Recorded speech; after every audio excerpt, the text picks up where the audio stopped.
Hello, friends, and welcome into another edition of Trust the Tape. My name is Jeff. Cavanaugh. My name is Jeff Cavanaugh, and this is former Cowboy scout Bryan Broaddus. Hey, Bri. Hey, Bri. Jeffrey, good morning to you, sir. Good morning. You got some big Crown Global Media stuff going on today, Mr. Meeting Man? Yes, sir. Yes, sir.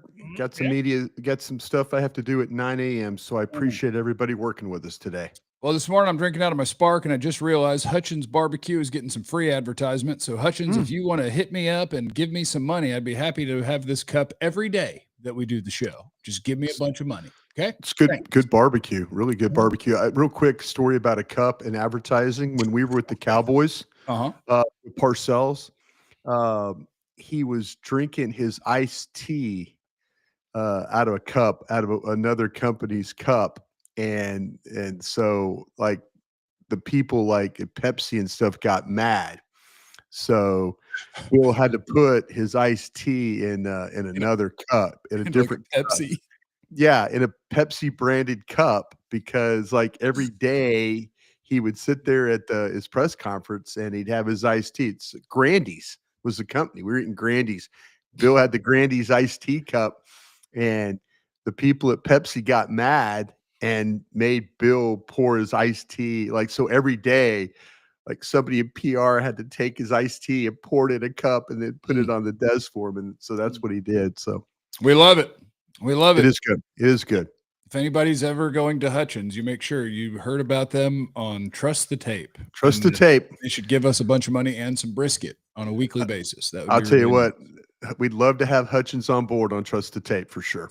We sure would. I don't know if I'm legally allowed to accept these sponsors. I think that's up to the DLLS Cowboys podcast, but I could sure talk to him on the back end. Hutchins, just come see me. Just come find me. Crown Global Media would be good for that too if you want to come on board. Jeff and I will be happy to work with you there too. Crown Global, happy to have you. Yes, we are indeed here. Hello to Dro Knows. He's one of the I would say if I'm power ranking the listeners / audience, I don't want to make anybody else feel bad. Just know that Dro Knows is way up top. He's just way up top. Way up top. Okay, we got a couple of different guys to talk about, and then I got a bunch of people. I asked for questions from the people. We're almost out of the dead zone. We got training camp. Clarence is leaving at the end of the week. When are you leaving? I'll be there next Monday. Yeah, so I'll do a show with you Monday morning, and then that night I travel to Oxnard, and Thursday I will be talking to you from Oxnard. We maybe talk to Oxnard before then. You never know. Yeah. We'll be cooking. And so today is a Bryan Broaddus topic of the day to get us going. So I'll allow you to set it up, my friend. Yeah, which one of these injured players do you need to come back first? If it's Diggs or Overshown, and like I said, probably the Overshown one might be a little longer than what the Diggs one might be. But if you're the Dallas Cowboys, which one of those guys do you need to come back quicker? Okay. God, it's such a good question. I'm going to go Diggs. Only because I think they have a lot of eggs in the cornerback basket. Like at linebacker, I don't love the linebacker room, but they got guys. Like I can go survive on Sunday with the guys that they got. The cornerback room, I'm worried about, and I feel like as soon as you have one more injury, which you will, we are going to be going, holy cow, who is unemployed right now, and what are we going to do about this? I also want to get this out there. This is very unfortunate. Boy, everybody's saying Diggs. Look at this Diggs. It's amazing. I would think that there's some buy-in, and maybe on our end, I've been pretty bullish on the linebackers. Not to say I influence anybody. I just know my own personal thought. But boy, I'll tell you what. I was thinking about having a playmaking ability of Overshown. The problem is the two names you give are so perfect because they both bring that. Like if Diggs comes back and he's healthy and you tell him he's going to pick off 5 balls in the last 11 weeks, like that's impact. Yeah. See, I mean, and Chris is on here saying we actually Ravel to start ramping up. That, I was told that Ravel is making really, really good progress, and we're going to see him at some time in training camp. They're going to make sure that he is absolutely 100% ready to go and then put him out there. So he's not as far along as, say, the others. Diggs and Overshown are like, they're going to come back at some point in time in the season. But, boy, which one do you need the quickest. That's kind of the point of the whole thing. But man, I'm sitting here thinking about potentially with Overshown's ability to make, 8 to 10 tackles, his ability to blitz, just his ability to cover. And Diggs, and you're right about Diggs, though. Diggs' ability to knock the ball down, Diggs' ability to get interceptions, I think is huge. I do worry about teams throwing the ball on Dallas. And I know I say that because I think people will find a way to block your pass rush. I think they'll find ways. They'll find ways to, which worries me, to double Mike. And then somebody else has to show up. But, ball getting out, and all of a sudden you don't have anybody on the back end that can kind of take care of that. That's a little troubling to me. Yeah, especially because like whoever mentioned Revel, let me not forget what I'm going to say, but Chris just wants us to know we need to go see Superman. It was great. And Brian, you're the man. Thank you. Ike, love you guys. Appreciate the top shelf quality content both you put out on this app. Are we talking enough about 4 in a modern motion offense? And then, is that a hot dog? Is that a hot dog right there? It looks like a hot dog. Yeah, but what's the gist of that question? Like we're worried about Dak in modern motion offense? Dak's I think Dak's a good quarterback. There you go. It'd be all right. Dak's a beast. Let me see. Where's that going? You can't ADD me, but I got to get to the super chats. But then I ADD myself and I forget where I was It's Ravel. We were talking about Ravel. We got that one done. You're talking about Diggs. You were saying you like the Diggs. You think it's Diggs because of the playmaking ability. I think it's so the guy I need back quickest is Diggs. The guy I care more that he comes back and becomes who he was and that is more important to this team overall is Overshown. Because I think this is Diggs' last season as a Cowboy. And so whatever you get from him, and the part that I don't want to say out loud because it's July 14th, is my guess is you get very little from either one of them this season at all. But if I want to get something out of Trevon Diggs just because, and I guess we're going to have blood feud here and be mortal enemies. I feel like Overshown at linebacker, a lot of what I want from him is the splash plays that he makes, the tackles for loss, the sacks. And I feel pretty darn good about Micah Parsons, Dante Fowler, Ezeraku, Sam Williams. Is there any other edge guy I need to name that's actually a sack guy, or is the rest of it really run defenders? Like I feel like I got a pretty good group. Fowler, just put Fowler in that group. Yeah, I said him second, I think. Okay. And so I think I got a good group to do that. The cornerback group I'm really worried about, especially considering Ravel gets going at some point in camp. I don't want to pretend that as soon as like the day somebody is cleared and look at that, he's out there and he's ready to rock, that means that the rookie corner who played pretty few games at East Carolina, like, all right, guys, his knee is technically ready to go. That does not mean that dude is ready to go shut down NFL wide receivers. Like, I don't want to put that pressure on that man. I would love to get Trevon Diggs back. I just don't know how realistic that is. I feel like, you got a scoop? You think Diggs is going to be like October, November, and Overshown? We'll see. No, I don't. I just know that to me, the one that I don't know about as much, and we'll see at camp again next week at this time, is Diggs. And we'll see, because there really is there's a love-hate relationship between him and Britt Brown. And so I'm interested how that all plays out. I'm interested if really all this work that Diggs put in will get him ready quick, that Britt and them can kind of get going, because that's where Diggs is going to be. He's going to be over there with Britt on those cords, and they're probably going to be hating each other. And but they've got to work through this. I mean, really for the betterment of the team. I think Diggs is at a really big crossroads here right now. He has to prove to everybody that he could come back healthy. And he has to prove to the Cowboys that he's worth the money that they gave him. Now, that's not his fault. No. I mean, he negotiated a deal. The Cowboys agreed to pay. That's not his fault where they're paying him. I mean, that's the money that it is. So to me, I'm interested because I know how Britt Brown is, and I'm learning how Diggs is. And it's like two really stubborn guys, So my hope is, but I just keep thinking about, and I saw somebody in the chat say they're not worried about Overshown because of Maris Leafau. And boy, I'd like to believe that. That Maris Leofau has that ability to have 8 to 10 tackles a game, that he has the ability to play in coverage, run down sideline to sideline, be an effective blitzer. I want to believe that.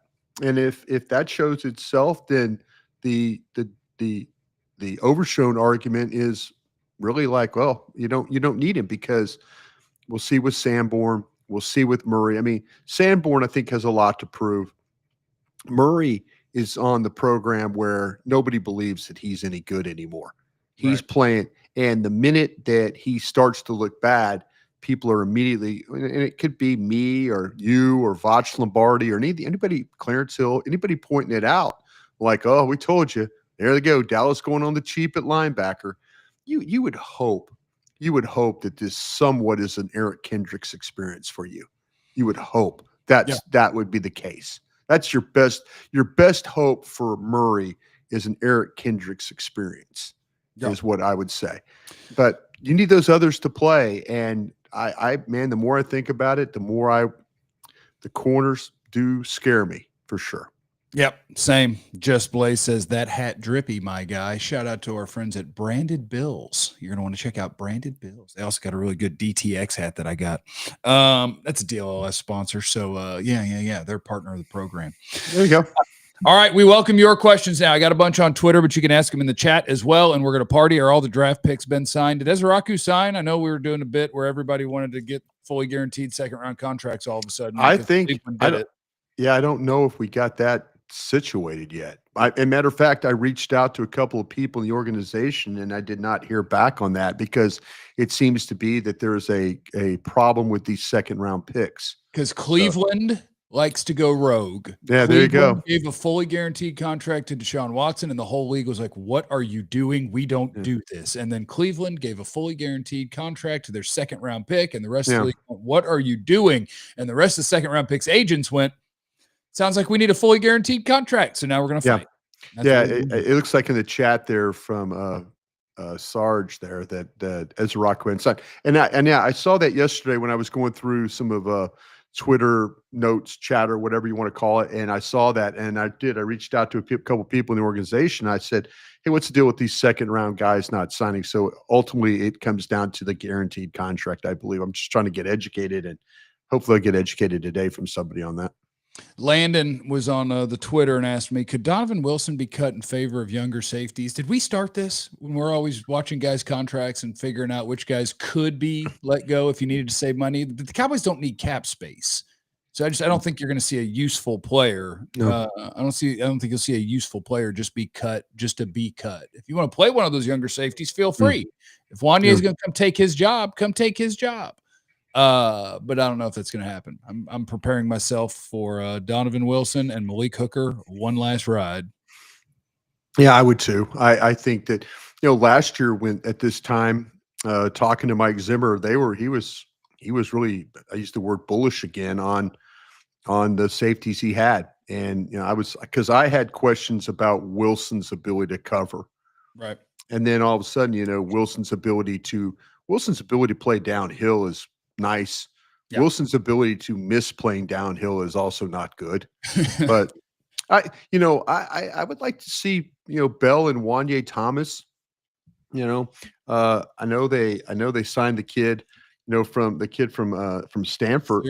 Syracuse. Elijah Clark. Yeah. Everybody at the media portions of the OTAs and mini camps were talking about how Elijah Clark was getting run with the ones and the twos. And he's the one who got the signing bonus, right? Like, you can tell the free agents they like based on how much they get in their signing bonus. And he was, I think, the big one, right? Yep. A couple of the Syracuse guys. Yep. So maybe next question that we have here on the internet, no, I'm not going to read that. Sorry. Sometimes I don't pre-read things, and then I get myself in trouble. While training camp is looming, how do you guys fill out your days? Do you consume NFL content, take long naps, watch horrible baseball? Consume content, sometimes do Pilates, say that I'm going to go get groceries and make decent food and then fail at that and end up door dashing something. I do take naps. I do like a nap. I don't think Bryan has time for a nap. Bryan's building a company. Crown Global doesn't have time. Yeah, for naps. I've already worked out my day. I've already worked out my day when the season starts, and that's like I basically signed up from July 21st until the 1st of May. That every day is going to have some type of football related content to it, and so I've already figured out my day of a morning podcast, a podcast with DallasCowboys.com, and then 5 hours of radio. Whew, Bryan. That's my day every day. And then I've got to fit you and then fit also Love of the Star in there too somewhere. Good luck, Bryan. I'll be fine. But I'll hey, be fine. just stack them checks. You know what I'm saying? Yeah. Stack them checks. We'll do them all. I got to find somebody to write some. Okay. So if you're out there right now and you have a gigantic company that's worth billions of dollars that wants to invest, I don't know, tens of thousands in sponsorship opportunities, you just let Bryan know at Crown Global Media. Okay. Please do. I'm excited to see 4 in an offense that isn't just go upfield and turn around. Give him a playbook. I've been listening to Voch Lombardi talk. That's the Voch Lombardi line. What? Okay. Voch says he does not want to see run up the field and turn around. Nobody does, but I guess it is NFL offseason, and I do enjoy thoroughly that it is the time of optimism. But I don't know what in Brian Schottenheimer's past you're pointing at, and you're like, we've got Sean McVay, baby. But I'll just hope. I'll just wait patiently and see what it turns into, and I'll assume that he's going to be amazing too, because why not? Do you think that as we ask these questions that we kind of have, well, I've said all along, I don't have an idea what this offense is going to be because it could turn around and be what he ran at Seattle and things like that. I get that. Yeah. My hope is that he sat there and said, listen, I've got to be more modern with the way that I try and call things. Yeah. And maybe you have a transformation We see a transformation remember with Dan Quinn when he first came here, we were all looking at Atlanta stuff and it was at Pete Carroll and all that. And then he sat down and kind of redid what he was, and he was a different coordinator with the Cowboys than what he had been in the past. And that's my hope. I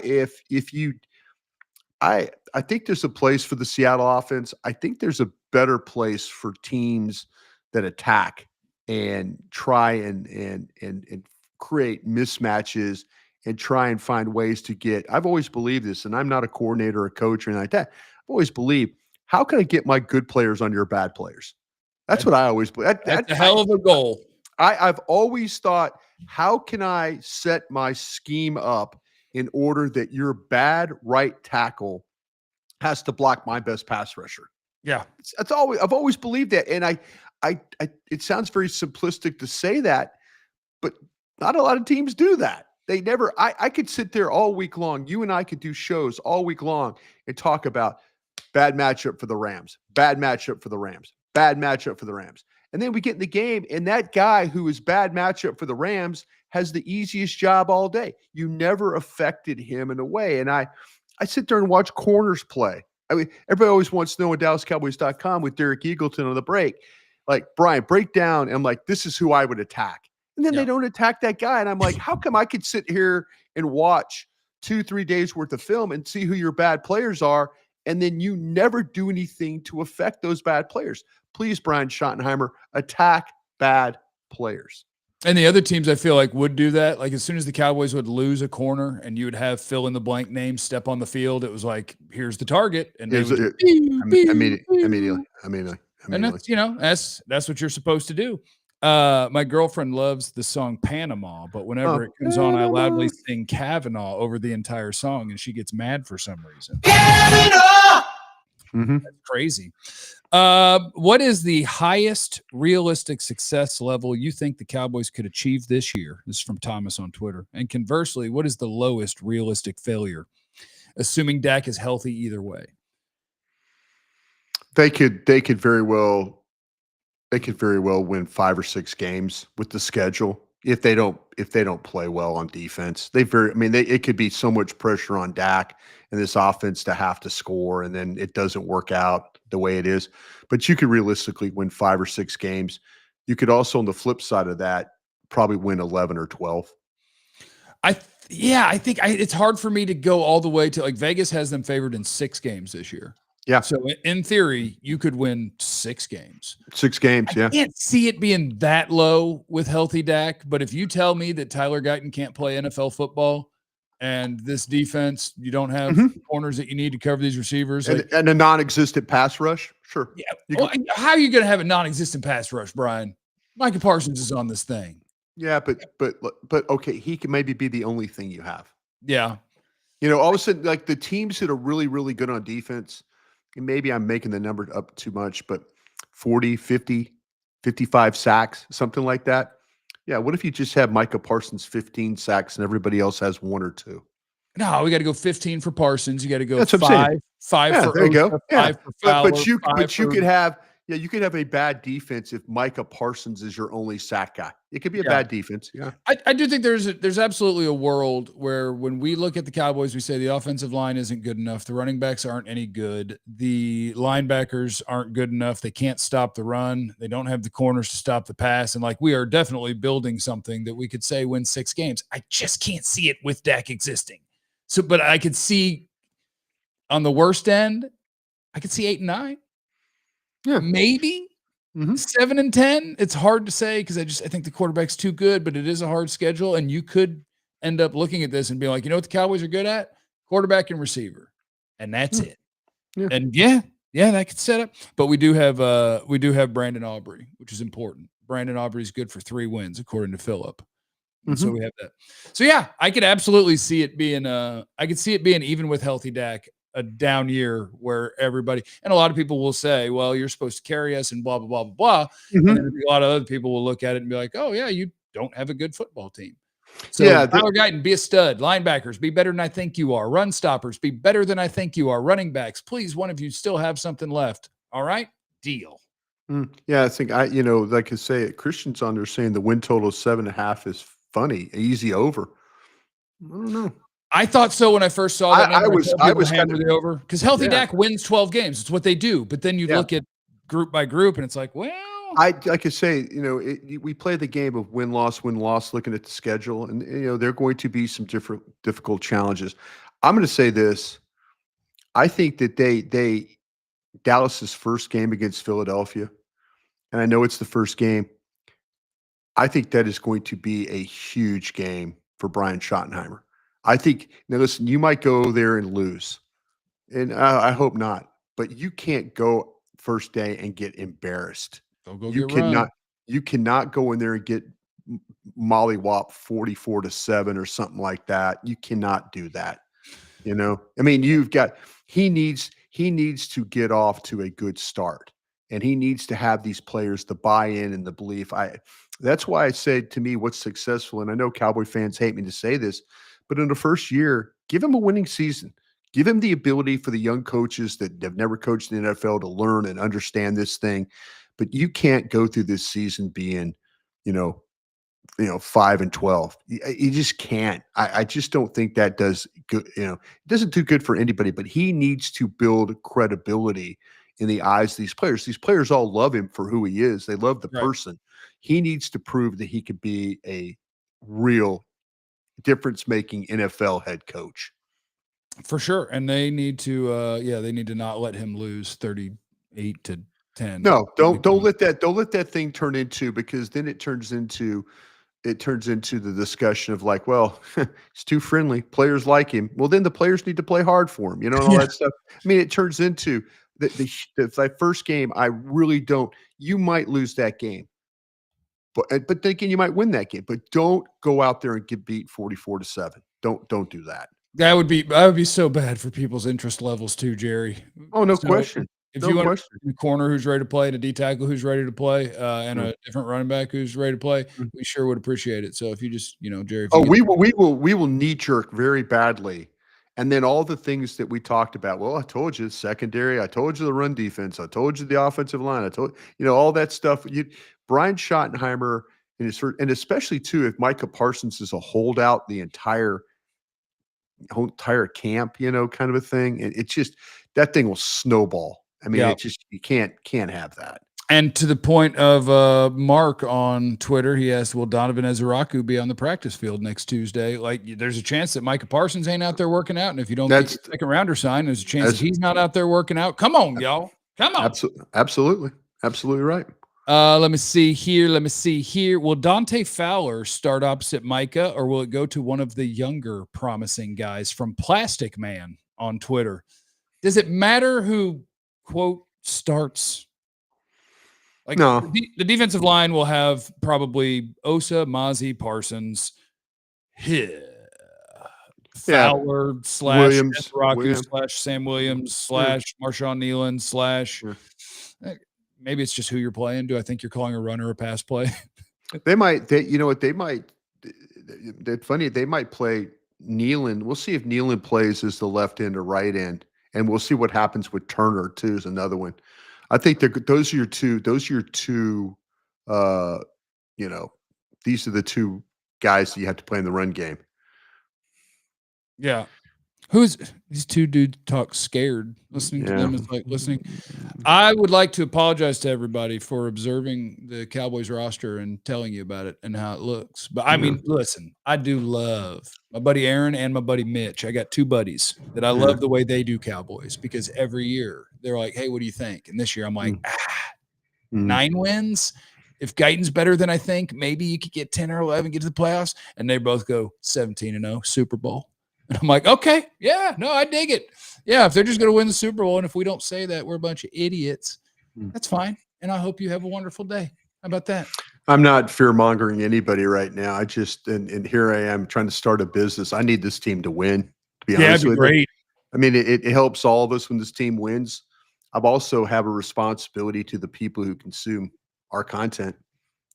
I don't, like I said, if you want to believe that, good for you. But you also have to look at where you are right now, and you have to look at your roster, and you have to look at the efficiencies. And I think for the most part, Dallas has done some things to help them, and hopefully the quarterback coming back healthy will help them even more.